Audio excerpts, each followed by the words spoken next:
Welcome to Students Incorporated, a podcast exploring the topics of business, education, technology, and design. I'm your host, Mr. Jason. Join me weekly as my team and I produce content that's informative, positive, fun, and uplifting. Episodes include student conversations, interviews with thought leaders, and inspirational stories with an international flavor. This podcast is created and produced with the help of students from the International Community School of Bangkok.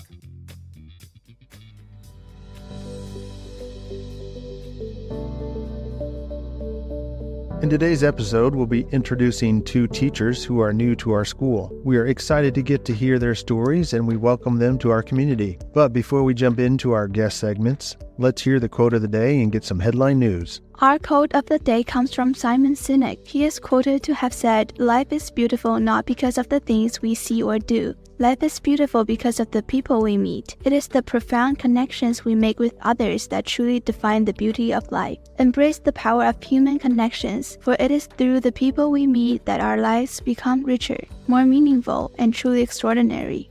Japan's release of the Fukushima nuclear power plant wastewater has sparked backlash from numerous countries in the area. These countries have banned seafood imports from Japan due to health concerns. The impact from these bans on imported seafood would cause Japan to lose billions of yen, which would impact the local economy in Japan and also drive up fish prices in countries that import seafood from Japan. There is also an environmental concern due to some countries possibly increasing their amount of fishing, leading to overfishing.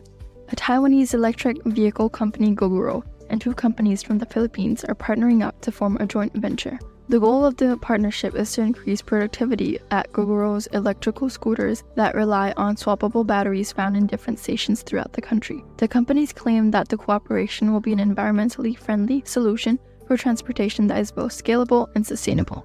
Back to the tourism industry, hotels in Thailand have seen a 20% decline in Chinese tourists as compared to pre-pandemic conditions. Additionally, China has been increasing its domestic tourist attractions with the hopes of boosting its own economy. Thailand's new prime minister has promised to improve the tourism industry, yet the help may be delayed until the government is formed. Thank you, Rebecca and Premi. Now let's jump into the first part of our episode. We'll start off by introducing our guest with some icebreaker questions. Mr. Keith, could you tell us a little bit about yourself? Yes, I am teaching geometry and engineering foundations.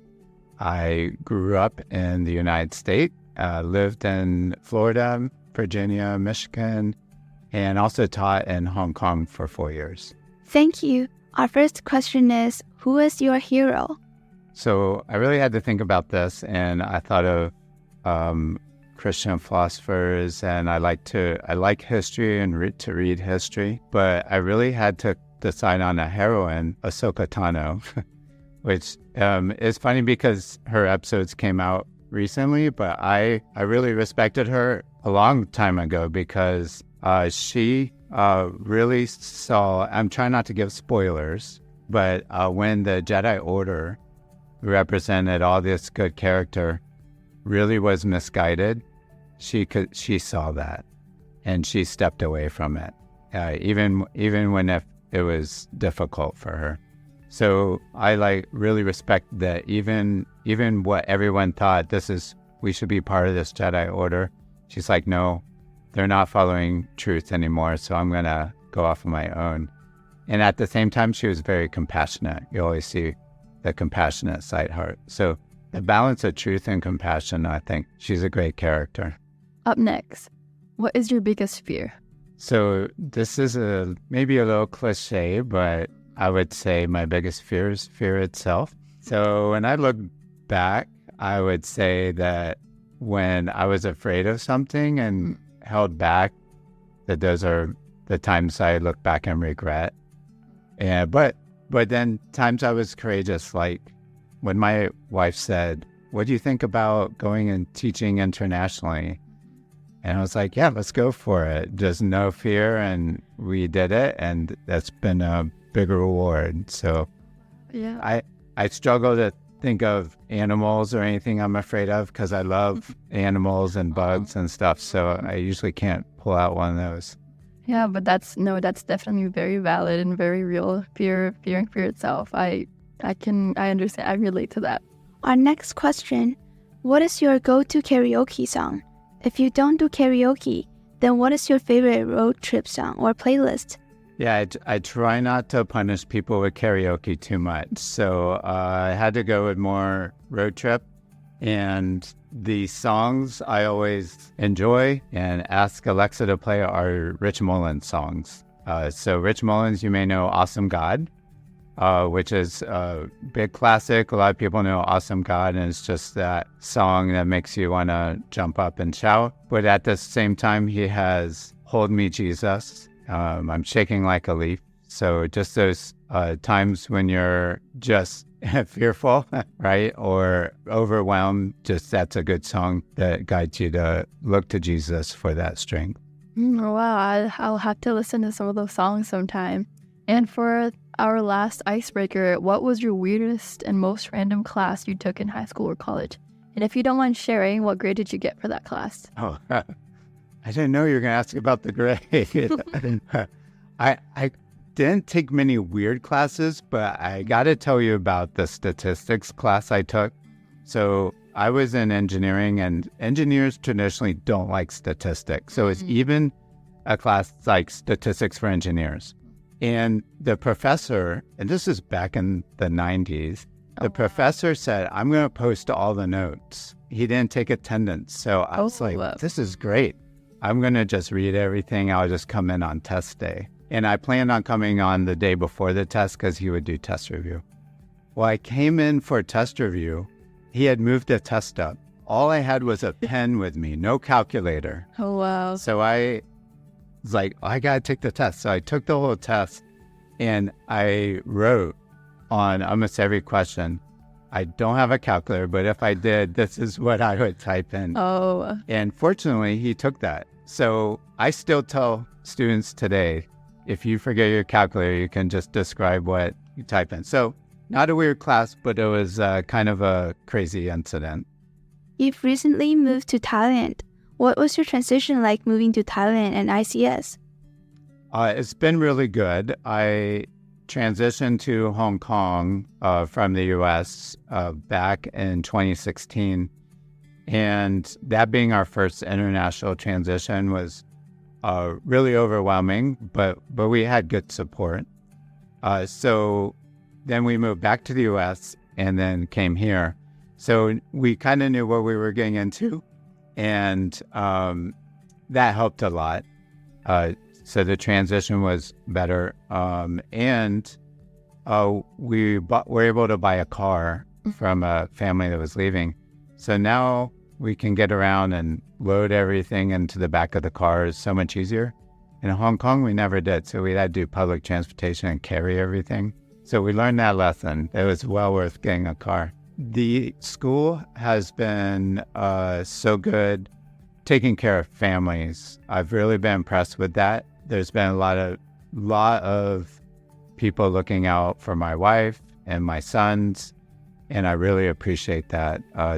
The school does a good job in welcoming whole families. And that's really lovely to hear. But yeah, I'll definitely agree. ICS is known for its great community, and I love that about ICS. And building onto that, what are some cultural differences that surprised you when you moved to Thailand and ICS? So Hong Kong, definitely, there were a lot of cultural differences I had to get used to. And we visited Thailand while we were there. Oh. So there wasn't a lot that at first I was like, oh, wow, this is shocking. We kind of knew what to expect. But I will say there's one thing that's really puzzled me, and I didn't know that I would realize it. But as I drive around, everyone pulls in backwards to parking lots. I still haven't figured out why. In the U.S., everyone pulls straight in, and then like driving nerds back in. But here, I'm super impressed. Everyone backs in. So I haven't figured out why yet. But that's the big cultural difference that still has me scratching my head. Oh, wow, that's crazy. I would have never thought of that, of backing out a car, like how to park being like a shocking culture, like being a culture that's crazy. And for our last question, what were some of your first thoughts about ICS and teaching here? So really, I think I would sum that up with balance. So I've taught in a lot of different schools in from public schools in the U.S. To private Christian schools. And I see good balance here. So sometimes I've been in schools where the community is the big focus, and academics, it's okay. But there's all these events and everything around, let's build community, let's make sure that's strong. And I've been in other schools where academics is big. Community was important, but you could tell like academics was overwhelming and drove a lot of the community. And I see a good balance of that here. We're still stressed sometimes with academics, but there's a good balance, I think, with community.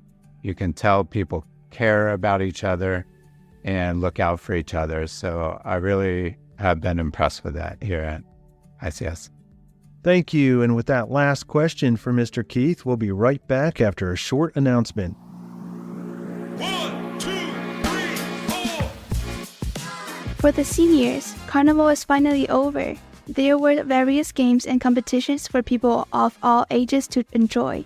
The seniors had put in a lot of effort to make sure everything ran smoothly, and it definitely paid off. These activities not only brought joy to the attendees, but also helped raise money for their senior trip. People were excited to participate and support the seniors in their fundraising efforts.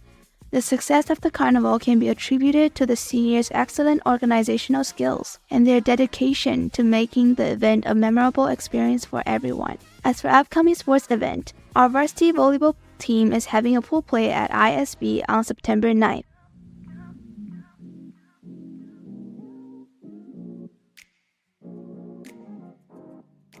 We are back with part 2, where we'll be introducing another one of our new teachers, Mrs. Jess. We'll start off with introducing our guest along with some icebreaker questions. Mrs. Jess, could you please introduce yourself, what classes you teach, and a little bit about yourself? Sure.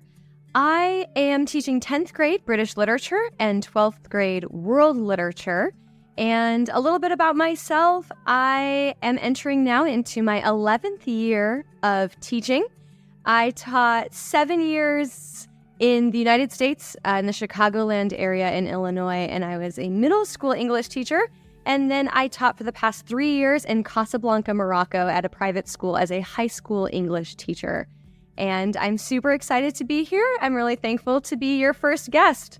Thank you. Our first question is, who is your hero? Many people have heroes that they don't know, right? Someone they look up to, somebody famous. For myself, that feels really impersonal, and so I look at someone who I do know as my hero, and it really was my high school cheerleading coach. I was a cheerleader, middle school, high school, and then college, and so my high school cheerleading coach, Miss Cheryl Jokic, was just such a fantastic woman who actually changed from being one of the leading anesthesiologists in Chicago. She was one of the first female anesthesiologists in Chicago, turned into high school cheerleading coach. And so she was just someone who really took a turn in life and came alongside us to mentor a bunch of silly, goofy high school girls who came in with very little talent to offer. And she transformed our team in such a positive way that by my senior year, one of my best high school memories is finishing first place at our competition. And we were the underdogs, and it was such a joyful experience. Being under her leadership and finishing first place was just a phenomenal experience. As a high schooler who walked in without much to offer as a freshman, and really seeing myself be pushed to be the best that I can be. And so as a teacher, I usually refer to my class as my team. If you're in my class, you're very familiar with team qualities, inspired really by my experience as a student athlete and my hero who pushed me to be the best person and athlete that I could be. Thank you so much. Our next question is, what is your biggest fear? So starting with a really deep question here. So if I was going to answer it with a deep answer, my response would be one of my biggest fears is being misheard or misunderstood. So actually being on a podcast is a good way to face that. And this fear of just not being able to fix something that was a misunderstanding is always something I'm afraid of. But more on maybe a lighter note is I have recurring dreams that I am late to class. Like still to this day, as an adult, my dreams are either as a high school student, like showing up to the wrong class, I can't find my schedule, I can't unlock my locker, or dreams as a teacher where my class has started and I'm running late, where I'm like still at home and I realize class has started and I'm not there. So I don't know if any of you feel the fear or the pressure to be on time for class, but that is something that still is a fear that I have even into adulthood from reflecting on my time in high school. Oh, wow. I have the exact same dreams too. I'm always like these recurring dreams that I'm late for school or like I completely missed out on the first day of school because I did not wake up in time. Yes. I know. Yes, that is very scary to be the thing you wake up to. But also like feeling the fear of not being understood as well. I think I relate to that fear as well.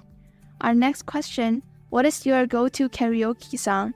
If you don't do karaoke, then what is your favorite road trip song or playlist? So I'm actually really excited about karaoke. I hope that in Thailand it is more of a thing than we experienced in Morocco. I am quite the singer. Not a good singer, just a singer, as in a person who sings often. Much to my husband's chagrin, I will sing all the time. Not that I've had a lot of experience actually singing karaoke, but in the car, my thing is a little unique. I love maritime folk music. Most of you may know this as sea shanties. So they came a little bit popular during the lockdown. There's one song in particular that became really popular and was kind of all over social media. And I was like, yes, this is my time to shine. Like, this is my jam. My husband is not a huge fan, so we do have to kind of compromise with each other. But if it was my choice, sea shanties for hours. All right. Okay. Jumping to our final icebreaker. What was your weirdest and randomest class you took in high school or college? And if you don't mind sharing, what grade did you get for that class? So I was kind of the queen of random and weird classes in college. I had gone to a small private high school, preschool through my senior year, and there just weren't a lot of options for myself in high school. And so when I went to college, I took every weird and random class that I could that still qualified for the credits that I needed. So my two classes that stick out the most, I took ice skating as a class, and I did receive an A in that class as in the beginner level. But I remember our final performance, we did an ice skating routine to like My Heart Will Go On from like Titanic.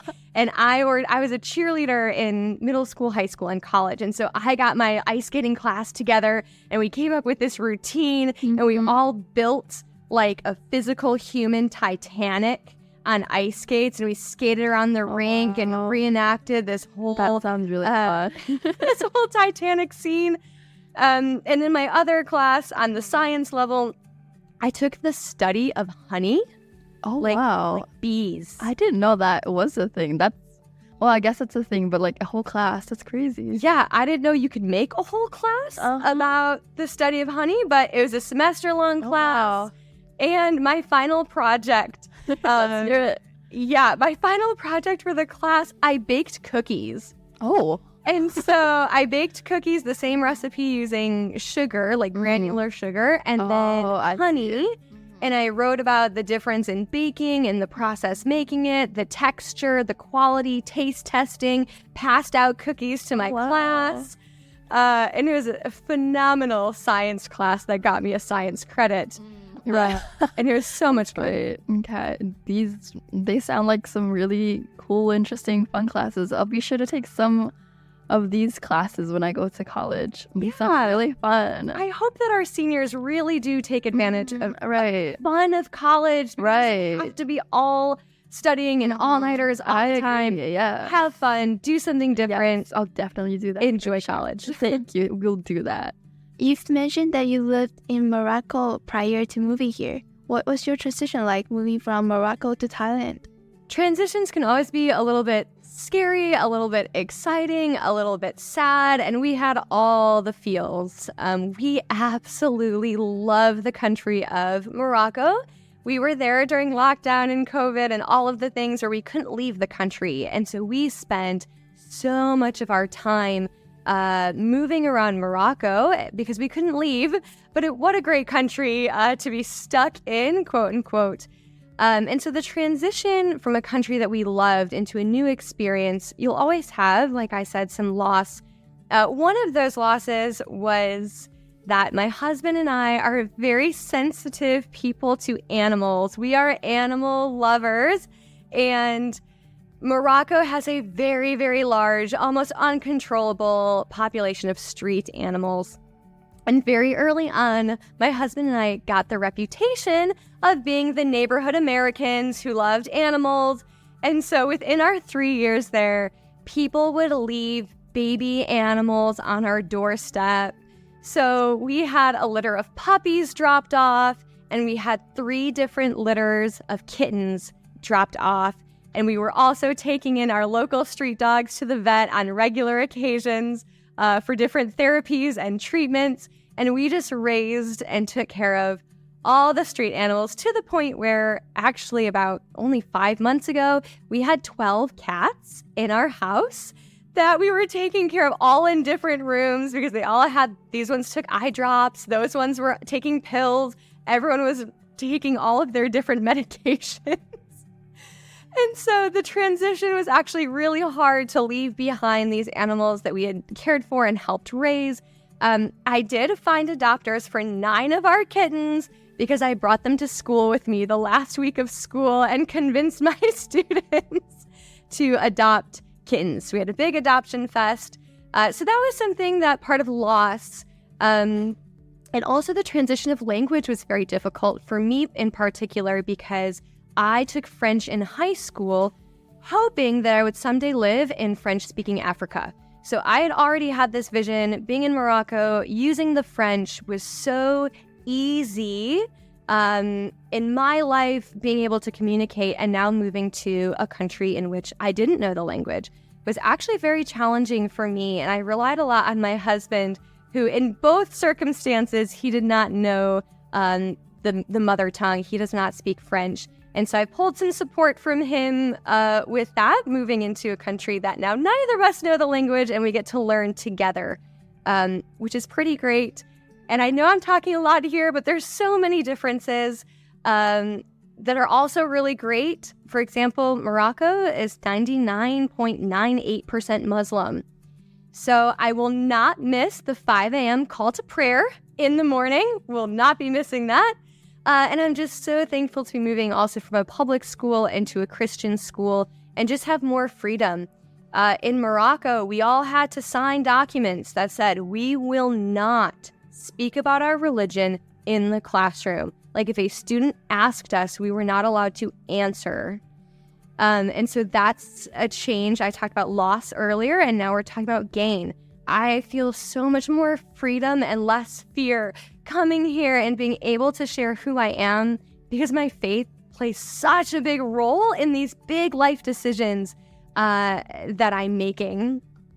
And maybe lastly, on more of a lighter note, I'm still getting used to the transition of my name being called by my first name is a really big transition, where in the States, it was always Mrs. Kastner. In Morocco, it was respectful just to say Miss. So I was always just Miss, and my husband was Mr. And so that was a transition, and now transitioning into Miss Jess or Miss Jessica. I didn't even know what to say for my preference because I've never been called my first name by students. And so that's more one of those small adjustments that some people might not think about, but that I'm adjusting to each day. That's adorable. I wish I could adopt a kitten from you. Honestly, building onto that, what are some of the cultural differences that surprised you when you moved to Thailand and ICS? Some of the cultural differences, man, when you first arrive somewhere, I think immediately your brain goes to looking at what's different. And you're kind of pointing, you're like, oh, that's different, and that's different, and that's different. And before you transition to like, oh, well what's the same? What feels similar and more at home? I will say on a funny note, one of the first cultural differences that I noticed, like our second day here, we went to Mega, the mall, and I am just not used to seeing animals in strollers at the mall. Like, take your pet shopping for the day is not a thing that I had ever seen before. And more recently, I went to go see a movie, and there was like the concession stands, and I thought there was a vending machine, and it had pretty colors. I was like, oh, what's in there? Maybe ice cream. And I walk up, and it's dog food and dog treats. Because there's a pet cinema, like you take your pet to the movies with you, and that was just one of the things that I've been sharing with my friends and family at home. Americans love their pets, we do, but we've never been in a mall situation or public with so many animals in strollers. That was one of the biggest differences that I had noticed.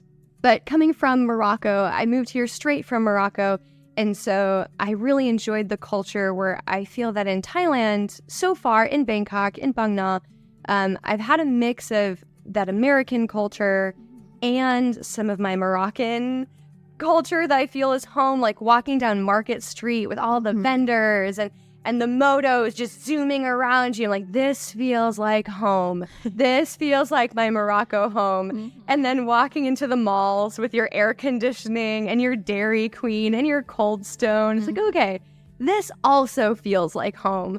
So I've really, really enjoyed that my experience here so far has felt like a really safe and positive mixture of the two cultures that I've been living in for the past 10 years. Moving to a new country often comes with loss, challenges, and difficulties. It's completely normal to struggle with certain aspects of the transition. For me, the biggest challenge was to get used to ants and geckos, like near my bed. Yeah, that's my experience. And for our last question, what were some of your first thoughts about ICS and teaching here? My first thought that I had very soon after arrival was, seriously, I love this place. I genuinely just felt so much love. The staff here, your teachers and their families are so, so welcoming. Maybe not as much of interest to students, but for teachers, having administrators that really care about you was phenomenal. And the administrators held a dinner for the teachers, a progressive dinner, right? And so we traveled from like each of our admin, so our bosses' houses, like one for appetizers, then we went one for dinner and one for dessert. And it was just such a sense of community, and it was so much fun. And this year, as I mentioned earlier, I've been teaching 11 years. So besides the teachers, besides the administrators, going into my 11th year, I'm usually a little bit nervous before the first day of school. Like, what are my students gonna be like? And are they gonna like me? And how are things gonna go? And this year, I just felt excitement.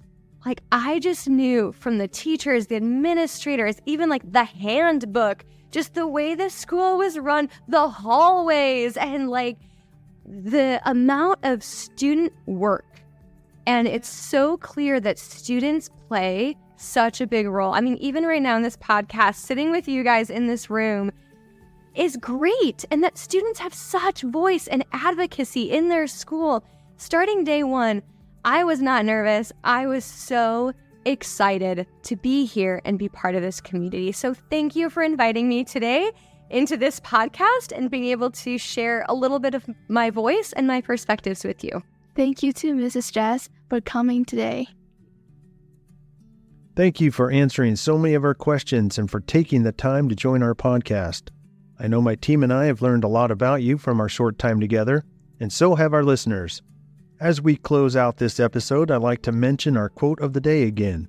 Life is beautiful not because of the things we see or do. Life is beautiful because of the people we meet. I encourage you to meet someone new today. Say hi, or what's up, or just a head nod to start. Our lives can be enriched by the new relationships we can build.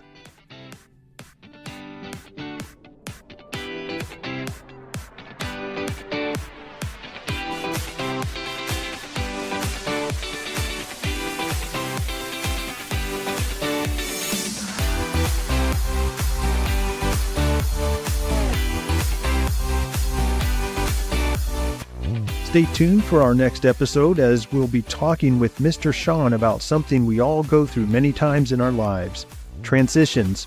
He'll also be sharing some of his personal journey as an educator and mentor to many students. As always, this podcast would not be possible without the hard work and support of our international student production team. All music and sound effects are courtesy of Pixabay.com, a vibrant community of creatives sharing copyright-free images, videos, and music. And we are signing off until next time. We are Students Incorporated, because your voice matters.